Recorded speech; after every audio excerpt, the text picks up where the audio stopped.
तक कि आपको इंट्राडे ट्रेडिंग कैसे करते हैं ये भी पता चल जाएगा, म्यूचुअल फंड में कैसे इन्वेस्ट करते हैं ये भी पता चल जाएगा। इसके अलावा और भी कई सारी बहुत ही ज़रूरी चीज़ें आपको पता चलेंगी। तो सबसे पहले क्या करना है, अगर आपके पास एंजल वन ऐप में अकाउंट नहीं है तो डिस्क्रिप्शन में जो लिंक दिया है उस पर क्लिक करके एंजल वन में अपना अकाउंट खोल लो। उसके बाद एंजल वन ऐप डाउनलोड करने के बाद उसमें लॉगिन कर लेना है।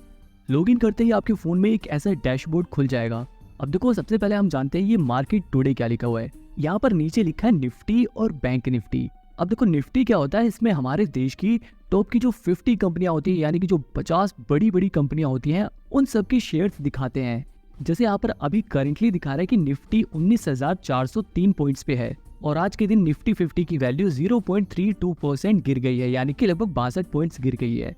अब देखो अगर मैं इस पर क्लिक करूंगा तो उन 50 कंपनियों के शेयर्स यहाँ पे दिखाने लग जाएगा। जैसे यहाँ पर देखो ये अडानी पोर्ट्स, टाइटन, ऐसे जो टॉप की 50 कंपनियां हैं उनके शेयर्स को यहाँ पर दिखाया जा रहा है।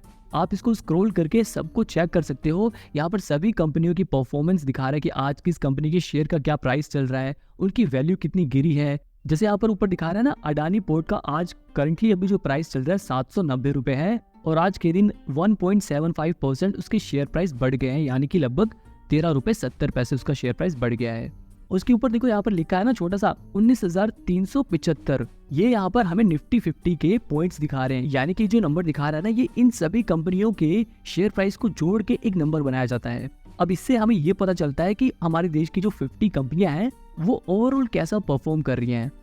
अब देखो क्योंकि कुछ कंपनियों के शेयर का प्राइस बढ़ा है वही कुछ कंपनियों के शेयर का प्राइस घटा भी है, तो अगर हमें ये पता लगाना है कि हमारे देश की कंपनियां आज शेयर मार्केट में कैसा परफॉर्म कर रही हैं तो हम निफ्टी 50 की वैल्यू को देखते हैं। इसके बगल में देखो यहाँ पर छोटा सा लिखा है ना -0.48%।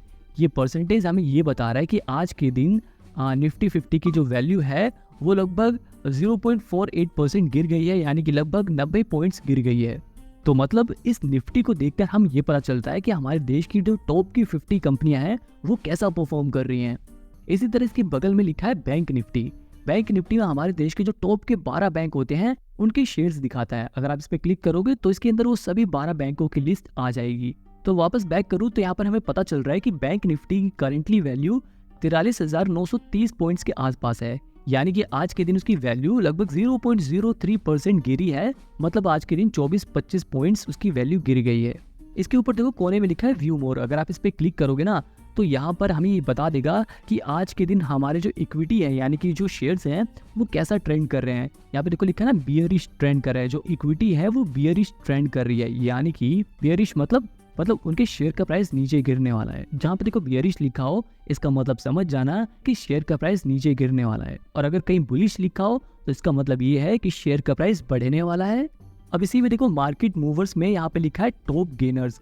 तो टॉप गेनर्स में हमें वो शेयर्स यानी कि वो स्टॉक्स दिखाते हैं जिन्होंने अपने क्लोजिंग प्राइस के कंपैरिजन में हाईएस्ट परसेंटेज गेन किया है। यानी कि साफ साफ बताऊं यहाँ पर हमें वो शेयर्स दिखाते हैं जिनका शेयर प्राइस आज के दिन सबसे ज्यादा बढ़ा है। इसी तरह हमें टॉप लूजर्स में ऐसे शेयर्स दिखा देते हैं जिनके शेयर प्राइस काफी गिरे हैं।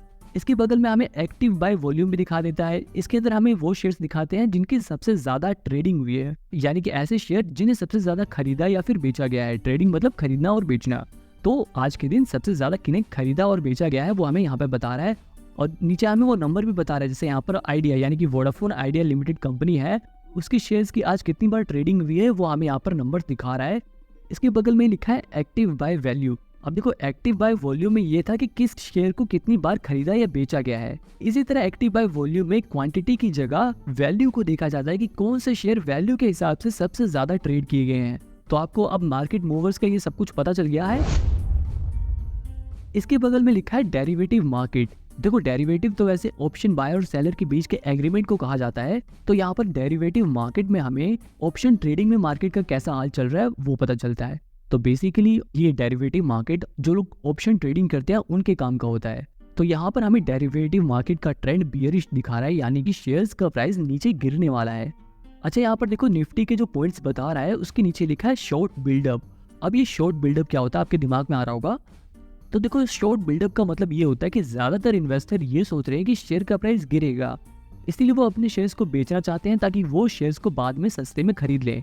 तो मतलब शॉर्ट बिल्डअप में ऐसे इन्वेस्टर्स बढ़ जाते हैं जो किसी भी शेयर में शॉर्ट पोजीशन लेते हैं। और इसी तरह बैंक निफ्टी के नीचे लिखा है लॉन्ग अनवाइंडिंग। इसका मतलब होता है कि ऐसे स्टॉक्स जिसके अंदर लॉन्ग पोजीशन बनाने वाले इन्वेस्टर्स अपने शेयर्स को बेच रहे हैं, यानी कि ऐसे इन्वेस्टर्स जिन्होंने अपने शेयर्स को लंबे समय के लिए खरीदा था वो अपने शेयर्स को बेच रहे हैं। तो आई होप अब आपको शॉर्ट बिल्डअप और लॉन्ग अनवाइंडिंग अब आपको क्लियर होगा। इसके नीचे लिखा है सेक्टर हीट मैप। अब देखो यहाँ से हमें ये पता चलता है कि कौन सा सेक्टर अच्छा परफॉर्म कर रहा है, कौन सा सेक्टर बेकार परफॉर्म कर रहा है। अब जैसे यहाँ पर आप देख सकते हो कि आज के दिन PSU बैंक यानी कि ऐसे बैंक जिनमें सरकार की हिस्सेदारी है वो अच्छा परफॉर्म कर रहे हैं, उनके शेयर प्राइस बढ़ रहे हैं। इसके अलावा बाकी बैंक भी अच्छा परफॉर्म कर रहे हैं, फाइनेंस सेक्टर अच्छा परफॉर्म कर रहा है, लेकिन उसके उल्टा आज के दिन फार्मा सेक्टर के शेयर्स काफी गिरे हैं। यहाँ पे दिखा रहा है -1.05% गिरा है। टेक्नोलॉजी सेक्टर भी गिरा है, सीमेंट सेक्टर भी गिरा है। तो हमें यहाँ पे ओवरऑल ये पता चल गया कि कौन से सेक्टर के शेयर्स आज के दिन बढ़े हैं, कौन से सेक्टर के शेयर्स आज के दिन गिरे हैं। इसके थोड़ा और नीचे आएंगे तो हमें लॉन्ग बिल्डअप्स में ऐसे शेयर्स दिखा देगा जिनमें ऐसे इन्वेस्टर्स की संख्या बढ़ रही है जो लंबे समय के लिए शेयर्स को खरीद रहे हैं। जैसे PNB बैंक हो गया या फिर अडानी पोर्ट हो गया, ऐसे हमें टोटल 10 शेयर्स दिखा रहा है। व्यू ऑल पे क्लिक करके आप उन सभी 10 शेयर्स को देख सकते हो। अब इसके थोड़ा और